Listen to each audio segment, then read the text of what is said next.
नमस्कार मित्रों, इस दूसरी श्रृंखला के में हम आपसे जुड़ने का प्रयास कर रहे हैं और आज का जो मेरा टॉपिक है बहुत ही इंटरेस्टिंग टॉपिक है।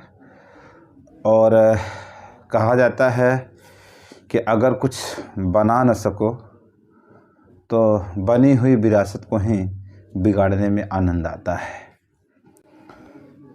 वैसा कुछ वर्तमान समय में हमारे देश में चल रहा है और हमारे देश में केवल नाम ही परिवर्तन हो रहा है। नाम परिवर्तन बड़ी तेज़ी के साथ चल रहा है। तो नाम परिवर्तन की श्रृंखला में एक नाम और जुड़ रहा है जो कि जाना पहचाना नाम है और आप लोग जानते भी हैं। हाल फिलहाल में केंद्र सरकार के द्वारा, वर्तमान सरकार के द्वारा आप देखे होंगे, आपको एक नाम देखने के लिए मिला होगा, सुनने के लिए मिला होगा, अमृत उद्यान। अब ये अमृत उद्यान आखिर अमृत ही क्यों? क्योंकि हम अपने आज़ादी के 75वें साल मतलब 100 साल के करीब होने वाले हैं, इसलिए ये एक अमृत काल चल रहा है। तो अमृत काल की श्रृंखला में एक यादगार को बनाने के लिए, जब हम कि ये यादगार थोड़ा लंबे समय तक लोगों के ज़हन में रहे, हालांकि हम जब कुछ कर नहीं पाए तो जो बनी हुई चीज़ें हैं हम उन्हीं के नाम में केवल परिवर्तन करने का काम कर रहे हैं। तो आप देखेंगे कि आखिर ये अमृत उद्यान खबर में क्यों आई, क्या इसके पीछे का लॉजिक है और कैसे कहाँ से आई, इस सब मुद्दे पर, ढेर सारे मुद्दों पर हम आपसे बात करेंगे। आप देखेंगे कि दिल्ली जो कि राष्ट्रपति भवन है और राष्ट्रपति भवन के आसपास के क्षेत्र में फूलों और बगीचों का एक पूरा संगम है जिसे कि मुगल गार्डन कहा जाता था। आप देखेंगे राष्ट्रपति भवन के सामने का एरिया ही है जिसे हम क्या कहते थे, मुगल गार्डन कहा जाता है। तो अमृत काल के 100 साल पूरे होने वाले हैं आज़ादी के समय, हम 75 साल के बाद चल रहे हैं। तो इस अमृत काल में प्रवेश करते ही हमने मुगल, जो हमारी वर्तमान सरकार है, उस मुगल गार्डन का नाम बदलकर अमृत उद्यान रख दिया। हालांकि ये भारत में अमृत उद्यान प्रकार का ये पहला हमारा जो है उद्यान है जिसे कि मुगल गार्डन का नाम बदलकर रखा गया। आखिर मुगल गार्डन का इतिहास क्या है, हम इतिहास पर थोड़ा सा बात करेंगे कि मुगल गार्डन कैसे बना, कब आया, कैसे इसका नाम मुगल गार्डन पड़ा और कब से ये मुगल शासन के द्वारा अपने सौंदर्य के साथ जोड़ लिया गया। मतलब इसका कह सकते हैं कि इसका नामकरण कर दिया गया। तो इस सब चर्चा में हम दूसरे टॉपिक पर बात करेंगे कि क्या है मुगल गार्डन का इतिहास। तो इतिहास पर जाएंगे तो 1911 एक कालखंड है, एक समय है 1911। इस समय में अंग्रेज़ों ने अपनी राजधानी कलकत्ता के बदले दिल्ली बनाया था। 1911 में अंग्रेज़ों ने कलकत्ता के बदले जो अपनी राजधानी था उन्होंने किसको बना लिया, दिल्ली को बनाया। और जब इन्होंने दिल्ली को अपनी राजधानी बनाया तो वो रायसीना की पहाड़ी है। आप देखेंगे कि दिल्ली में पहाड़ियाँ हैं और लुटियंस दिल्ली का जितना भी क्षेत्र दिख रहा है वो रायसीना की पहाड़ियों पर बना है। तो रायसीना की पहाड़ी थी और रायसीना की पहाड़ियों को ही काट काट करके क्या बनाया गया था, आज का जो हमारा उस समय वायसराय का रहने का जो घर था, मतलब वायसराय हाउस था, उस रायसीना पर्वत को काट करके बनाया गया था। उस समय में वो वायसराय का हाउस हुआ करता था, लेकिन वर्तमान समय में वो राष्ट्रपति भवन है। अब ये जो राष्ट्रपति भवन है या जो हमारा वायसराय हाउस है वो इंग्लैंड के ब्रिटिश वास्तुकार थे। मतलब जो राष्ट्रपति भवन था उसे बनाने के लिए भाई वैसा नक्शा बनाने के लिए हिंदुस्तान का कोई वास्तुकार नहीं था। मतलब आप देखेंगे तो हम पहले से ही इस पद्धतियों का मतलब कि भाई रहना उन्हीं को था, वायसराय हाउस था।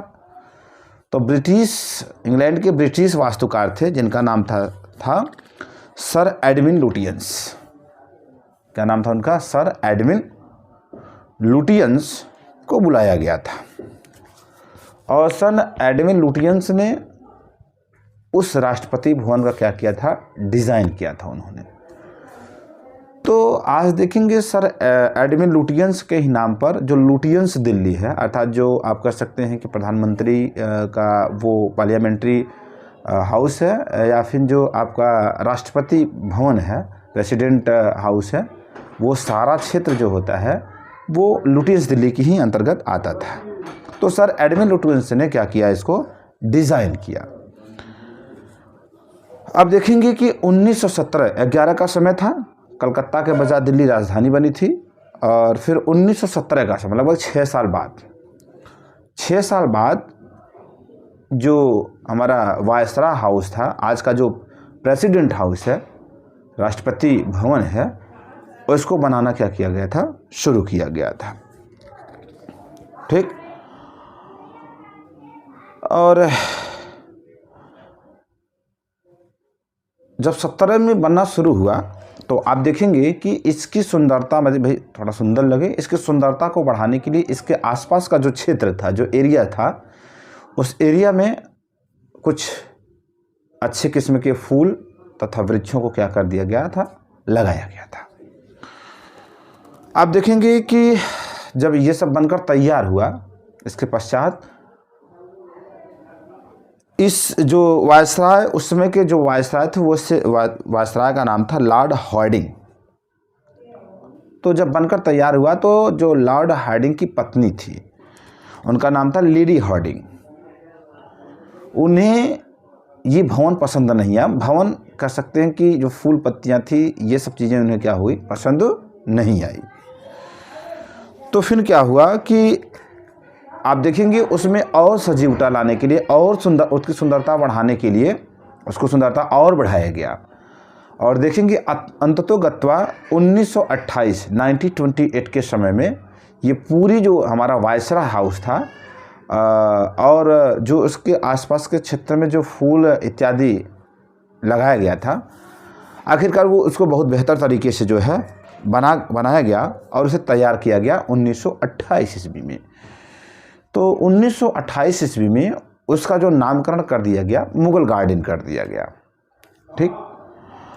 तो 1928 और 1929 तक क्या किया गया? इसमें प्लांटिंग की गई मतलब उसमें पौधे लगाए गए, अच्छे पुष्प लगाए गए, पेड़ लगाए गए, पौधे लगाए गए, मतलब उसमें और सुंदरता और सजीवता लाया गया।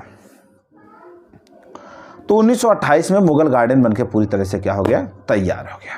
तो आइए हम समझते हैं कि आखिरकार मुगलों ने उसका नाम मुगल गार्डन क्यों रखा। तो इस डिस्कशन में आप देखेंगे 16वीं शताब्दी का समय था, मतलब 16वीं शताब्दी में बाबर के हमले के बाद, 16वीं शताब्दी में बाबर के हमले के बाद दिल्ली में जो हो गया, मुगल साम्राज्य की शुरुआत हो गई। 16वीं शताब्दी में बाबर का आक्रमण हुआ और बाबर के आक्रमण के बाद ही क्या हो गया?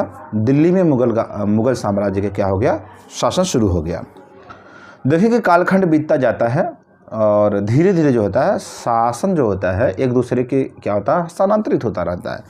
उसमें आप देखेंगे कि हुमायूं भी कुछ समय तक शासन किया, अकबर भी कुछ समय तक शासन किया, शाहजहां ने भी शासन किया, औरंगजेब ने भी शासन किया। मतलब इन सबों ने क्रम वाइज कालखंड में क्या किया? उन्होंने गद्दी को संभालने का काम करते हैं। आप देखेंगे इस दौरान क्या हो गया कि जो बगीचा था, बगीचे में और भी पेड़ पौधों को लगाया गया था। और इस समय क्या कर रहा था? पूरे भारत में, मतलब जहाँ तक उनका ऑक्युपाइड एरिया था, जहाँ तक उनका साम्राज्य था, उन साम्राज्य में क्या हो रहा था? स्थान स्थान पर बगीचों और का निर्माण किया जा रहा था, मतलब बगीचों को लगाया जा रहा था। उस समय इन सबके समय में दिल्ली में लगभग 1000 से 1200 बगीचे, अच्छे बगीचों को तैयार किया गया था। तो बगीचों को, इस गार्डन को, जब अधिक मात्रा में गार्डन दिल्ली में लगभग 1000 से 1200 तैयार हुए और दुनिया के, मतलब भारत के जहाँ तक उनका साम्राज्य था, स्थान स्थान पर वो क्या कर रहे थे, बगीचों को क्या कर रहे थे, बना रहे थे। तो आप देखेंगे कि उसी समय से ये जो मुग़ल जो गार्डन बनकर तैयार हो रहा था, तो मुग़ल शासकों ने जो उनके द्वारा बनाए गए गार्डन थे, बगीचे थे, उसको क्या कर लिया, अपने सौंदर्य के साथ क्या कर लिया, उन्होंने जोड़ना शुरू कर दिया। और उसी समय ही जो राष्ट्रपति भवन के आसपास का जो बगीचा था, जो फूलों की बगीचा था, जिसमें अच्छे पुष्प, चमकीले पुष्प, पौधों को लगाया गया था, उसे मुग़ल गार्डन परंपरा के तहत क्या कर लिया गया, जोड़ लिया गया। क्योंकि वे वायसराय हाउस के आसपास का क्षेत्र था, इसलिए उसे क्या कर दिया गया, मुग़ल गार्डन का नाम दे दिया गया।